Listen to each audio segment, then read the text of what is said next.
Et pour commencer, je vais demander à Amandine Sans-Licence, qui est présidente et cofondatrice de l'association Paris Animaux Zoopolis, qui a été créée tout récemment. Donc ça marche bien l'association, en 2017. Alors cette association a pour mission de défendre les intérêts des animaux sans distinction d'espèces, singulièrement à Paris. Mais je rassure Anne Hidalgo, pas que à Paris. Amandine va en péter la moitié, et même la totalité de la France si besoin. Voilà, vous avez notamment monté une campagne, on verra ce que ça donne, sur le retrait des animaux sauvages dans les cirques à Paris. Vous êtes à l'origine de plusieurs campagnes d'affichage dans le métro, des publications, des tribunes dans différents organes de presse sur la question de la captivité, et aux côtés de Code Animal, Paris Animaux Zoopolis organisera une action nationale dans 20 villes à l'occasion de l'anniversaire de la mort de la tigresse Mévui le 24 novembre prochain. Donc je vous donne la parole. Merci beaucoup.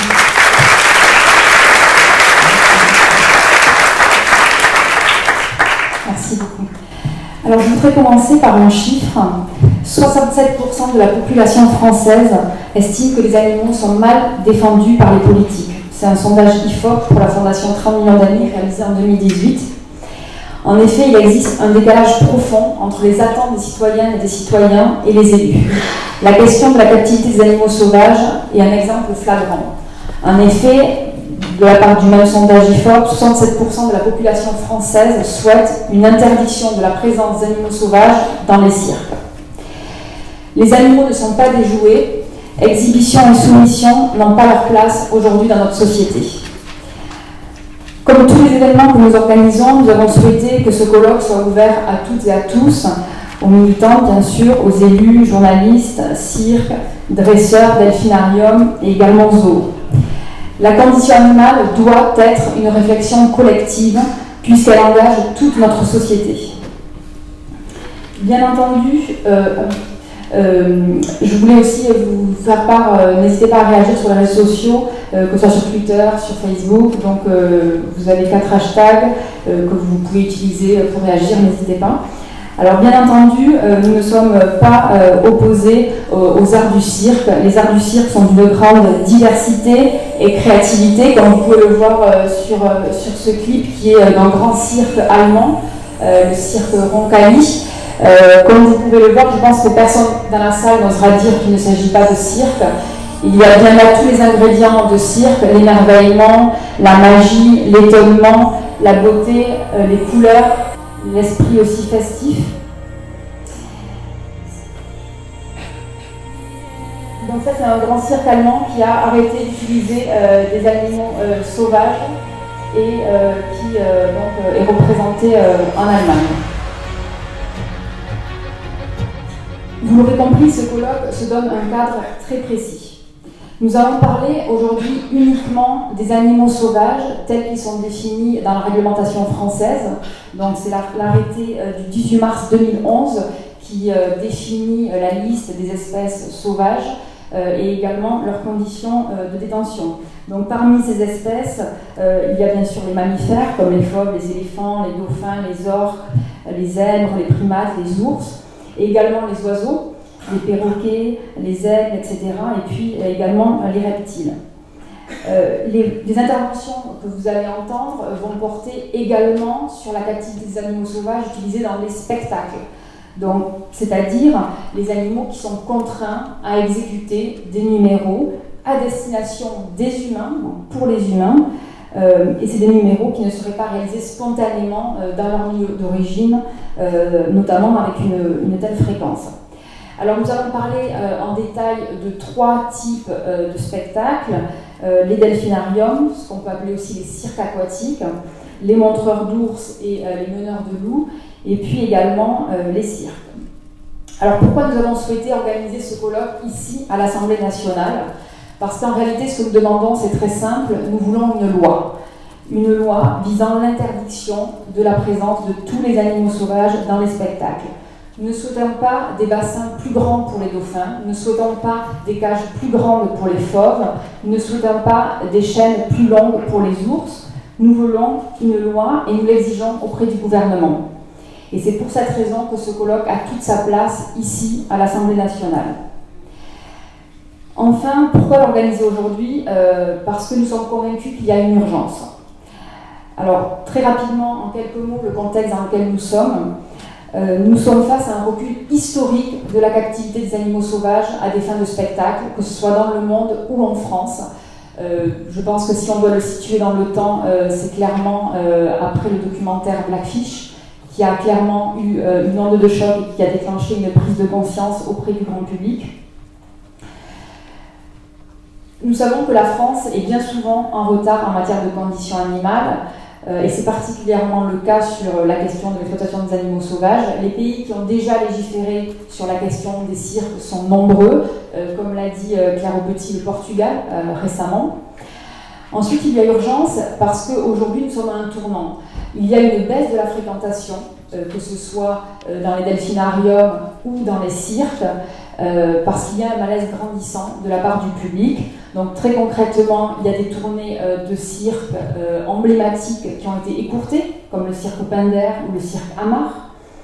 Il y a de moins en moins de numéros d'animaux sauvages en termes de proportion dans les cirques. Et puis, actuellement, à Paris, et c'est historique, le cirque Pinder est présent sans animaux sauvages. Et je tiens à le souligner parce que, comme l'a dit Alain Bougrain-Dubourg, c'est une partie de nos campagnes, cette avancée du cirque Pinder, nous ne la devons pas à la ville de Paris.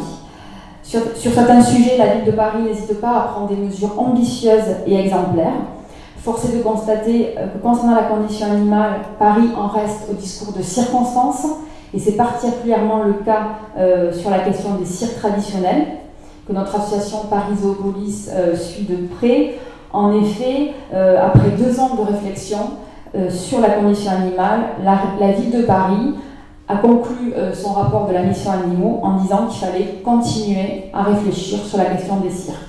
Autant vous dire que nous sommes révoltés et que si bien de nombreuses villes en France, une centaine, montrent l'exemple sur la question, comme Strasbourg, Montpellier, qui ont pris position, la ville de Paris est clairement en retard.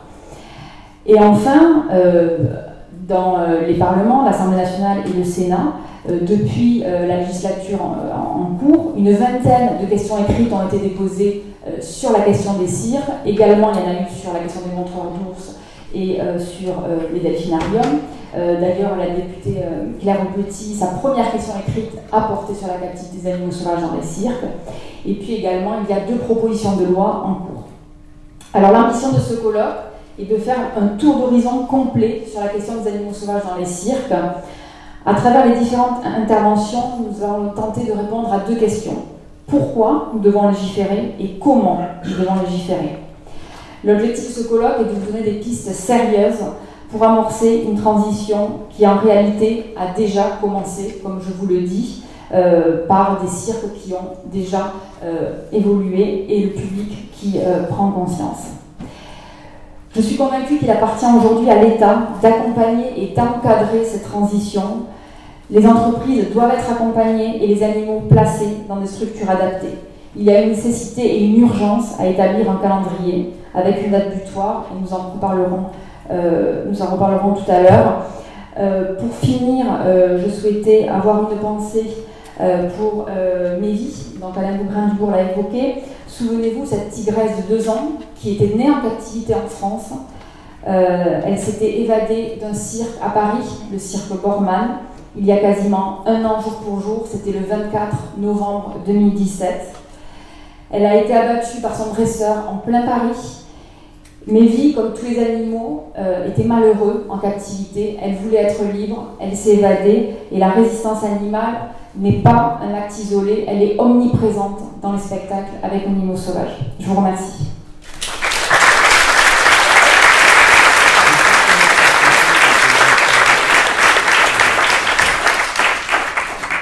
En voyant cette image de tigre en captivité, ça me renvoie à quelques années où j'ai eu le bonheur d'aller filmer les tigres dans la nature en Inde.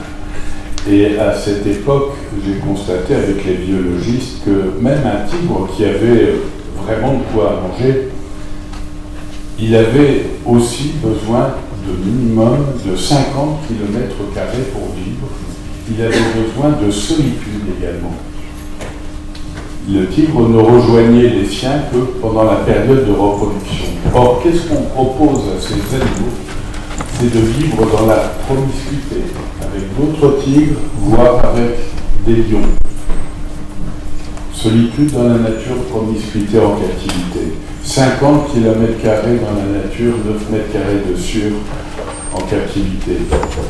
Ce n'est pas acceptable. Je crois que beaucoup de circassiens ont élevé des animaux avec amour, avec tendresse, des bébés tigres ou des bébés lions au biberon. Seulement c'était simplement mal aimé. Et n'allons pas nous faire croire que si les tigres sont nés en 10e année, 10e génération de reproduction en captivité, ils deviendront pour autant des chats.